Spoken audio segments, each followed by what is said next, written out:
안녕하세요. 멜묵상. 오늘은 빌립보서 3장 17절부터 4장 1절까지 말씀 보도록 하겠습니다. 여러분 계속해서 빌립보서의 말씀을 보면서, 그러니까 복음이 실제로 우리 삶에 적용된다면 우리가 어떻게 살아야 하는가에 관한 이야기를 좀 살펴보고 있거든요.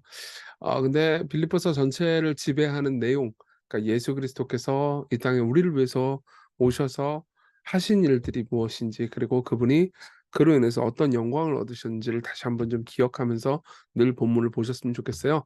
다시 한번 2장 5절부터 11절을 읽어드릴게요. 너희 안에 이 마음을 품으라. 곧 그리스도 예수의 마음이니 그는 근본 하나님의 본체시나 하나님과 동등됨을 취할 것으로 여기지 아니하시고 오히려 자기를 비어 종의 형체를 가지사 사람들과 같이 되셨고 사람의 모양으로 나타나서 자기를 낮추시고 죽기까지 복종하셨으니 곧 십자가에 죽으심이라. 이러므로 하나님이 그를 지극히 높여 모든 이름 위에 뛰어난 이름을 주사 하늘에 있는 자들과 땅에 있는 자들과 땅 아래 있는 자들도 모든 무릎을 예수의 이름에 꿇게 하시고 모든 입으로 예수 그리스도를 주라 시인하여 하나님 아버지께 영광을 돌리게 하셨느니라. 아멘. 자, 이 말씀을 생각을 하면서 그러니까 바울이 이제 빌립보 교인들에게 어떻게 살라고 그리고 무엇을 조심하라고 말하는지 내용 한번 볼게요. 형제들아, 17절입니다. 너희는 함께 나를 본받으라. 그리고 너희가 우리를 본받은 것처럼 그와 같이 행하는 자들을 눈여겨보라. 그러니까 무슨 말이에요? 이제 자기를 본받으라. 바울 자신을 본받으라고 말하는 거죠. 근데 여기 보면은 그러니까 그리스어로는 분명한데 한국말로 좀 약간 아쉽게 번역된 부분이 있어요. 그러니까 본받으라 앞에 함께가 있어요. 그러니까 정확히 번역하면 형제들아 너희는 나와 함께 본받으라.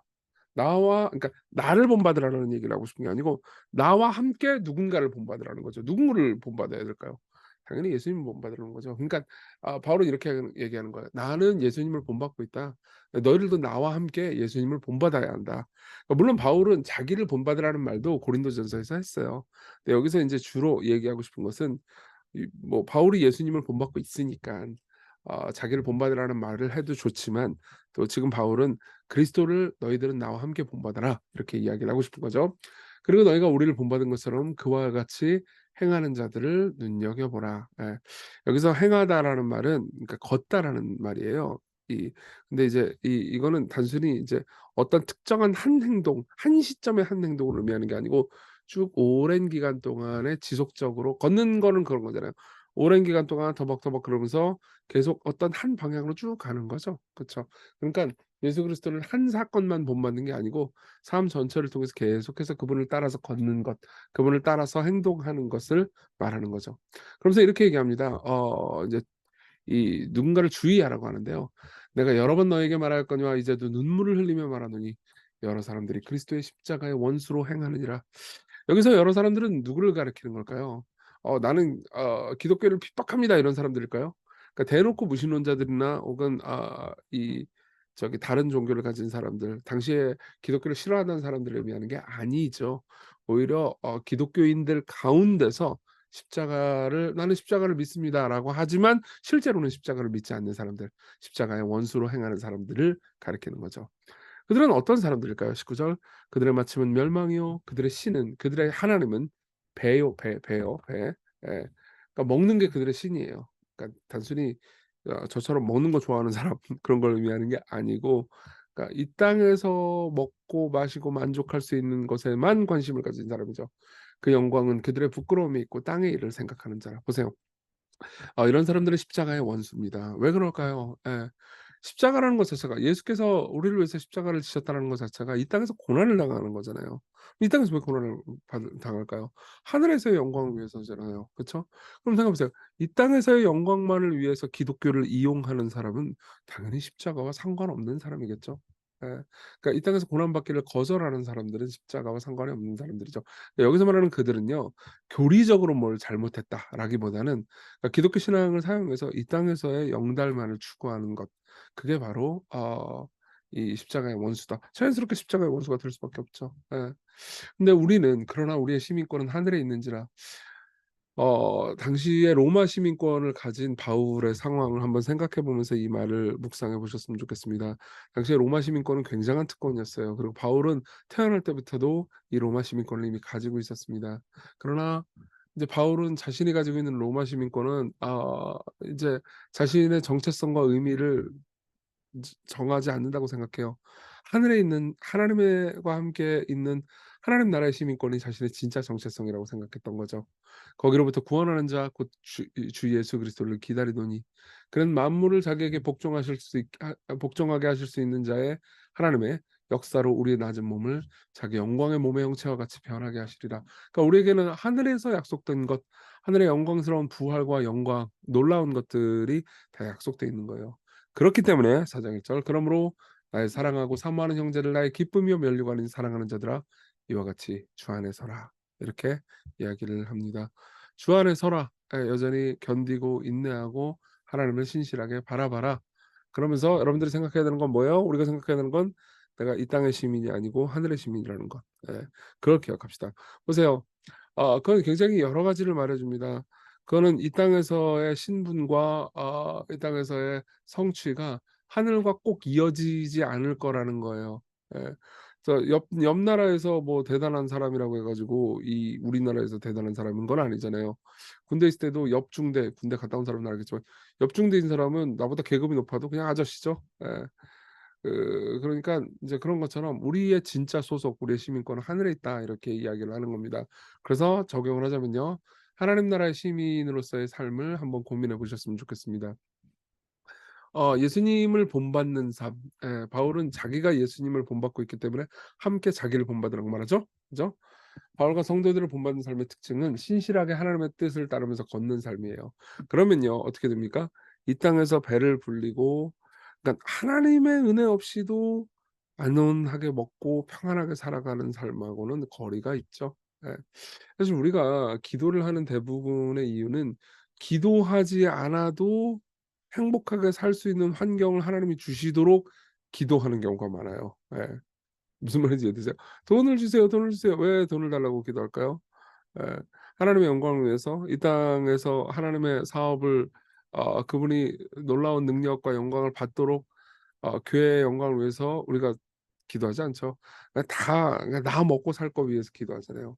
그것도 나 먹고 살 거 지금 하나님 안 주시는 것도 아닌데도 불구하고 주시는데도 불구하고 더 달라고 기도할 때가 많죠.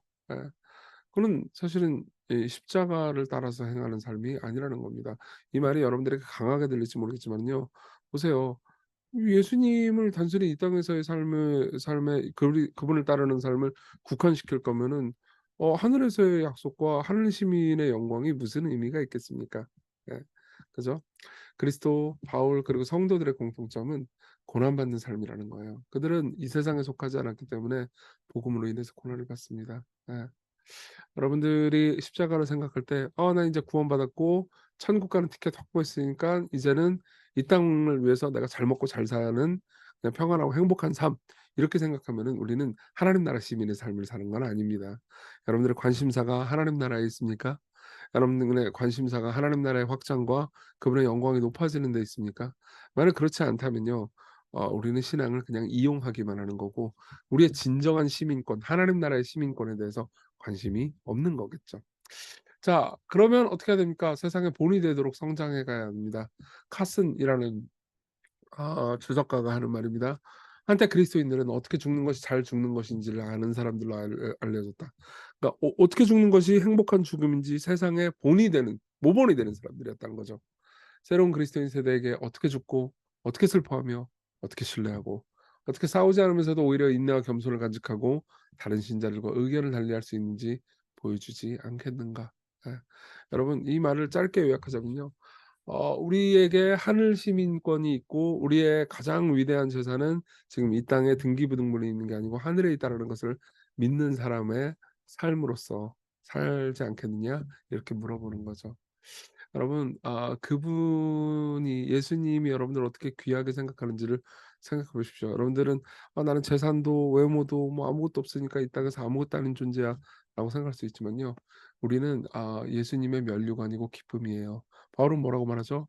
"나의 사랑하고 사모하는 형제를 나의 기쁨이요 면류관인 사랑하는 자들아." 이렇게 얘기하잖아요. 바울이 빌립보 교인들을 이렇게 사랑으로 당신들이 내 면류관입니다."라고 말한다면 예수님은 우리를 얼마나 더 기쁘게 면류관으로 보실까요? 우리가 그분의 장식이에요. 면류관이라는 건 뭐예요? 나의 영광 장식이잖아요. 딱 이거 면류관을 쓰잖아요. 그 올림픽에서 이겨가지고 그러면 사람들에게 자꾸 면류관을 본 사람들에게 엄청난 영광을 받거든요. 마찬가지예요. 우리가 예수님의 영광이 된답니다. 예수님의 옷 장식이 된답니다. 그리고 우리와 그리스도가 서로 영광을 주고받는다는 거죠. 자, 그걸 생각하면서 그분의 나라 시민권에 속한 삶을 오늘도 살게 해주십시오. 세상에서 때로는 고난을 받고 연약해져도 하나님 나라를 생각하는 삶을 살게 해달라고, 그리고 우리에게 그리스도 예수의 마음을 주시고 그분이 우리를 소중히 여기듯 우리도 예수님을 소중히 여기는 삶 살게 해달라고 우리 같이 기도합시다.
기도하겠습니다. 은혜로우신 주님, 우리가 이 땅에서 어, 하늘의 왕이신 예수 그리스도를 따라서 그리스도를 본받는 삶을 살게 해주십시오.